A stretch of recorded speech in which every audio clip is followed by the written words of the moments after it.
One of the pieces involves you.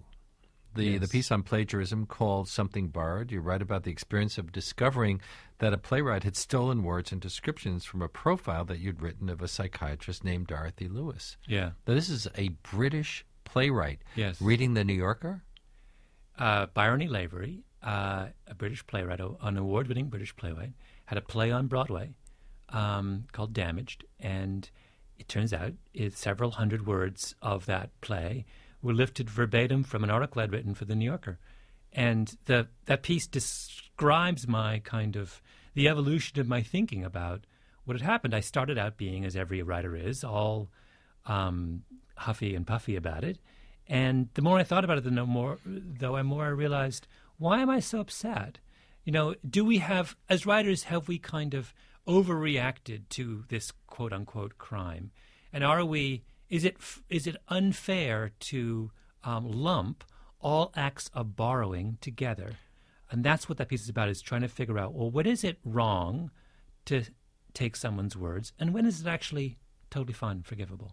Well, I saw that production, and I thought it was very effective. And if somebody had said to me, well, this was based on a piece that Malcolm Gladwell wrote for The New Yorker, I would have said, well, yeah, but in the end, it's a very effective play. And it's the key thing for me. I read the play as well, and when I read it, I was so moved. It's an extraordinarily powerful work of art.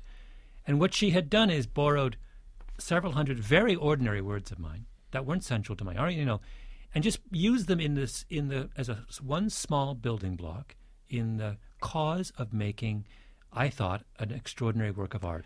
That's fine. I have no reason to get upset with that. How did you even learn that she had done this? Because the psychiatrist, Dorothy Lewis, who had been the subject of my profile and whose story is kind of transformed in the course of making Damage, she found out about it. She went to see the play and recognized some of the passages and then contacted me.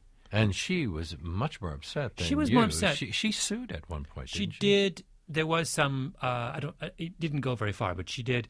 I mean, in a certain sense, understandably, because it was her life that she felt had been borrowed. Although the character wasn't named Dorothy Lewis. Yeah. One of the points I make in the piece is that she was clearly part of the inspiration for the character, but was not. The character wasn't Dorothy. It was someone different. And that's the thing we have to understand, those of us in any kind of creative field, is that we're always borrowing things and transforming things. That's called creativity. There is a cliche, imitation is the highest form of flattery. And didn't T.S. Eliot once say, immature poets imitate, mature poets steal? Yes, that's right.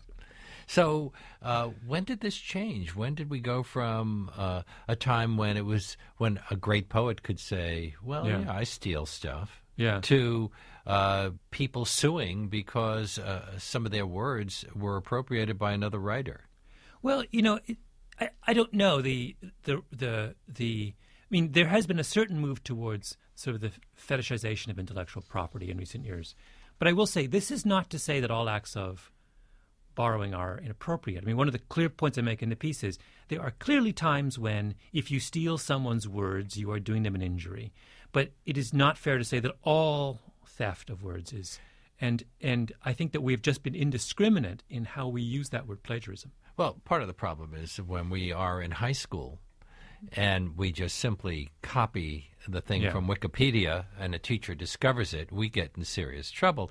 And we apply those same standards to a historian who borrows a paragraph or two from some other person's writing. Yeah, this is one of the distinctions that I was interested in making in that piece is when you are borrowing someone's work and using it in the same spirit as the person you borrowed from, that's a problem.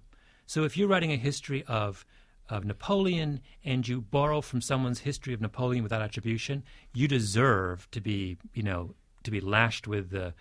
If, however, you do what Byron E. Lavery, which is borrow from a profile in The New Yorker to construct something entirely new and beautiful and moving, which departs from the original work, that to me is fine. It's not I wasn't done an injury by that. And it's interesting that we don't apply the same rules to the visual arts, and especially to music. We're quoting somebody else's musical theme. In fact, composers often write themes based on other people's themes. Yeah. No, it was funny. I went to see a taping of the Elvis Costello show, Spectacle, a couple weeks ago, and I was reminded of how lovely musicians are on this point. Much of that show was given over to Elvis Costello and the people he brought on, talking about their influences, right? Very openly, this is a clear and beautiful strand in music where you think of yourself as standing on the shoulders of your forebears. And Elvis Costello would go on and on what he learned from Alan Toussaint or what he took from Nick Lowe or, but with writers, we have this thing that we like to pretend that we made it up all ourselves.